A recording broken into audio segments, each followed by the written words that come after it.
2:18 p.m., South China Sea, 140 miles west of Palawan. The radar operator aboard the USS Milius watches a new return appear on the screen. Single contact, large, moving northeast at 28 knots. He adjusts the gain. The signature sharpens, not a cargo vessel. The profile is wrong, too angular, too fast for merchant traffic. Bridge CIC, surface contact bearing ERO 42, range 38 nautical miles. Classification unknown. The watch officer picks up the handset. Copy, keep tracking. The USS Milius is conducting routine freedom of navigation operations. Open ocean, light winds, standard patrol until 30 seconds ago. 2 minutes pass. The radar operator leans forward. Something has changed. Bridge, contact has altered course. New bearing 185, speed increasing to 32 knots, heading directly toward us. That gets attention. Ships don't randomly turn toward Navy destroyers at full speed. The watch officer calls the captain. Within a minute, the captain is on the bridge. He does not ask questions yet.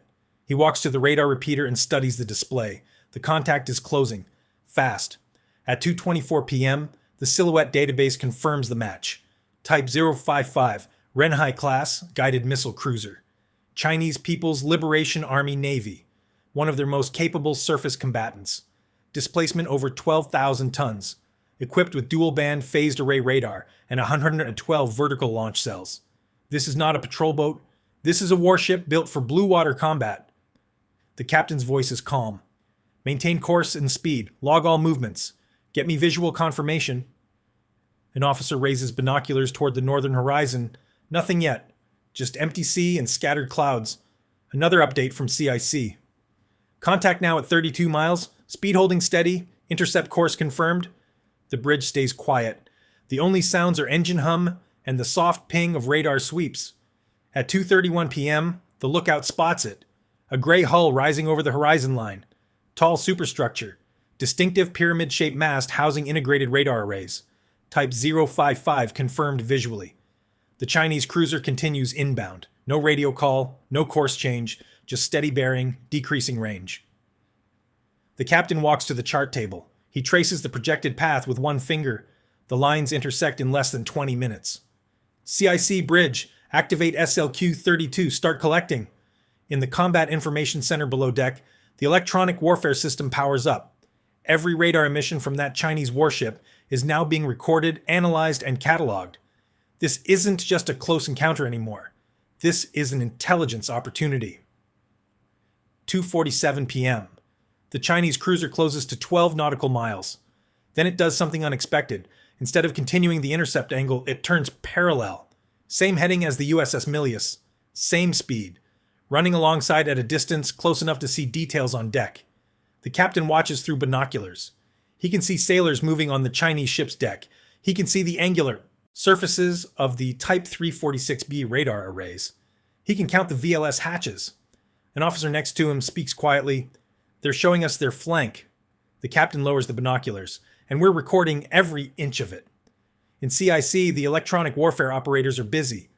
The SLQ-32 system is pulling radio frequency signatures, radar pulse patterns, communication emissions, all of it stored for later analysis. A voice calls out.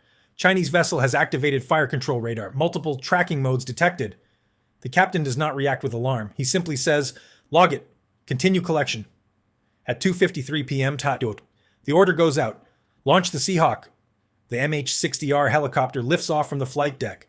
The rotor wash flattens the ocean surface below. The aircraft banks left and accelerates toward the Chinese cruiser. Inside the helicopter, the sensor operator activates the FLIR camera. He zooms in on the warship's superstructure. The image is crystal clear. Radar arrays, weapon systems, communications equipment. Everything is being recorded in high definition. The Chinese respond. A green targeting laser flashes toward the helicopter. Standard intimidation tactic. The sensor operator does not flinch.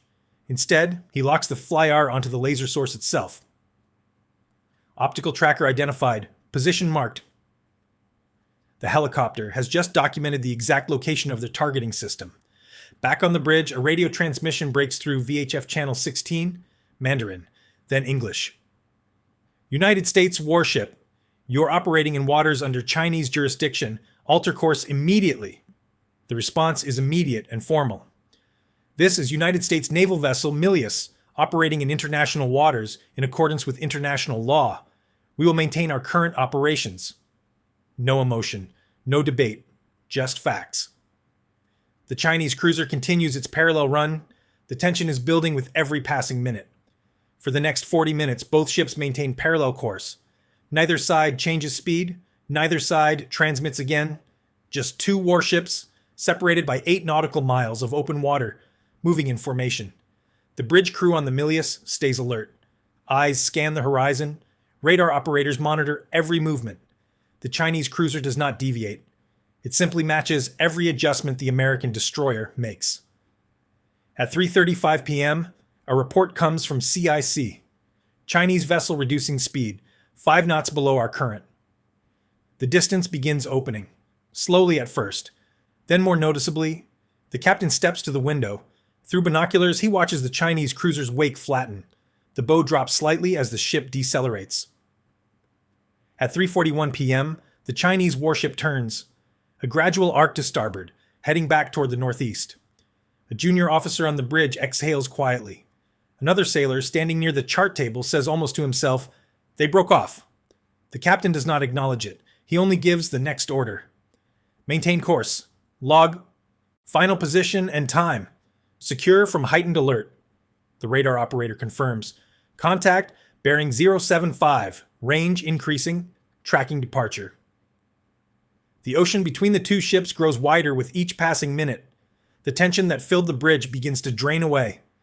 The Chinese cruiser fades back toward the horizon. The USS Milius continues southwest, steady and deliberate. The encounter is over. Later that afternoon, the captain reviews the navigation plot. The track lines tell the story clearly. Chinese warship approached at high speed. American destroyer held course without deviation. Chinese vessel withdrew. In other words, freedom of navigation maintained. International waters remain international waters. In CIC, intelligence specialists are already reviewing the collected data. Radar signatures from the Type 055, communication frequencies, electronic warfare profiles. The encounter produced hours of valuable intelligence. A senior analyst studies the plot on the main display. He has seen this pattern before. Different ships, different locations, same behavior. Nations are testing each other more frequently now, measuring reactions, pushing boundaries. A sailor standing nearby asks the question everyone is thinking. Is this how it starts? The next one? No one answers immediately. The analyst looks at the screen. The captain looks at the ocean ahead. They all understand the same truth. Modern conflicts do not begin with missiles or gunfire. They begin when one side decides it cannot afford to back down, when pressure becomes principle, when a close pass becomes something more. The USS Milius sails forward, steady course. Engines turning. The ocean behind churns white. Ahead, only open water. The encounter is over, but the pattern continues. What happened here was not about navigation. It was about psychological warfare at sea. China sent a Type 055 cruiser, one of their most capable warships. They approached at speed without prior communication. That is not routine patrol behavior. That is calculated pressure. The message was clear. We are here. We are watching. We can get close whenever we choose. When a warship closes on another vessel at high speed without hailing first, that is intimidation. Speed and silence are the tools. They create uncertainty. They force the other side to react first. But the USS Milius responded with something more effective than aggression. Discipline. They held course. They did not turn away. They did not escalate. They simply continued operations while collecting intelligence on every system the Chinese ship exposed. That is the power of restraint. When you remain steady under pressure, you send a message without saying a word. We do not need to prove anything. In my opinion, the United States won this encounter. Not through force, but through control. China pushed the situation to see what would happen. The U.S. Navy showed that professionalism outlasts provocation. Anyone can accelerate toward confrontation. Not everyone can stay calm when the other side tries to create tension. The encounter is recorded. The data is stored. Both sides will study what happened and prepare for the next time, because there will be a next time.